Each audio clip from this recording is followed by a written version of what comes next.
going to be showing how to make a Wonder Woman headband using your own hair. I've started by making a center part here on the top, and then we're going to bring a couple of braids from the back up to the front. So what you want to do is look at your center part, and then you want a diagonal line for your braids to go in. So you're going to start about right back here, and then you want them to end right here at the front of that part. So just diagonally like this, and that's how you're going to part this out. So I'm just running my comb from the front of that part down diagonally until I get to the back of her head, and then I'm just going to clip this hair out of the way for now. You're going to want this braid to be very small, so the next parting you're going to do is going to be narrow. It's going to be pretty much right next to this first one that you already put in. So as you can see, I parted down maybe 1/4 of an inch, and that's all. So again, I'm going to clip this hair that's underneath here so that it doesn't get into my braid accidentally. And then for this braid, you can make a Dutch braid or a French braid, it really doesn't matter. I'm going to flip her around so that she's facing me because I am going to be braiding from the back to the front. Okay, now that I have her facing me, I'm just going to start here at the very back, and I'm taking small sections. I'm making a Dutch braid, and as I said, you can do a French braid if that's easier for you. Back here at the back of the braid, it's really not going to be showing, so you don't need to get it absolutely perfect.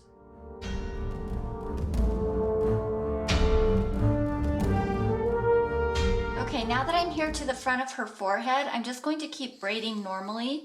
You may not need to go all the way to the bottom of her hair. That's just going to depend on the length you're working with. You want to make the braid long enough that it can go over and back to the other side. Okay, I went ahead and finished that braid. As you can see, it's long enough that I can wrap it to the back of her head on the other side. Now I'm going to make another one just like that right next to it. And you want to get those about the same thickness. So again, I'm going to part down about another 1/4 of an inch and bring it up diagonally right along the side of that braid and do the same thing.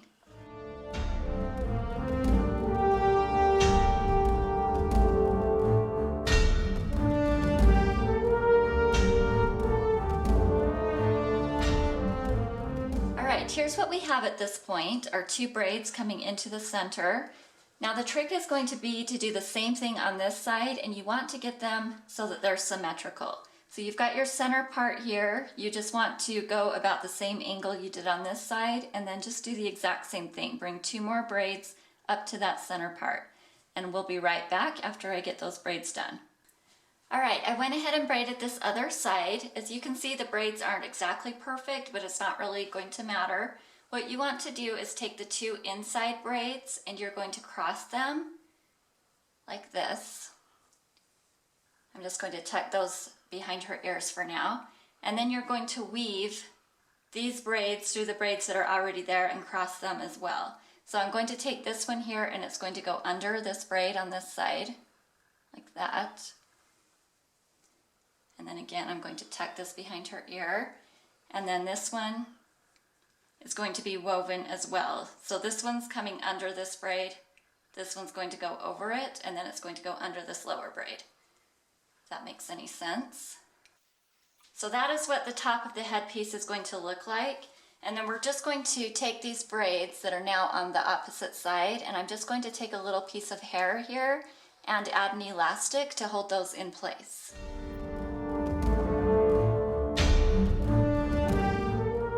And then I'm just going to do the same thing to the other side. So as you can see, I added an elastic on each side, and this is what we have in the center. You can really arrange these however you want. You can loosen and tighten these braids to make it look differently. If you tighten these up, it's going to look more like that. And then you can maybe place your star beneath it, or if you want it in the middle like we're doing it, these bottom braids need to be a little bit looser so that they hang down. And then what I'm going to do at this point is just remove the ends of these braids, and then we'll take these clips out so that the hair will hang over the top.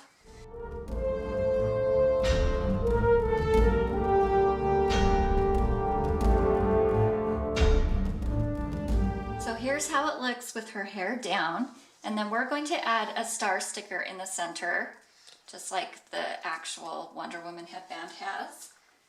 So I'm just going to stick this right to her forehead. Here's the finished Wonder Woman headband. If you're going to be wearing this costume for Halloween or whatever, I would suggest curling her hair.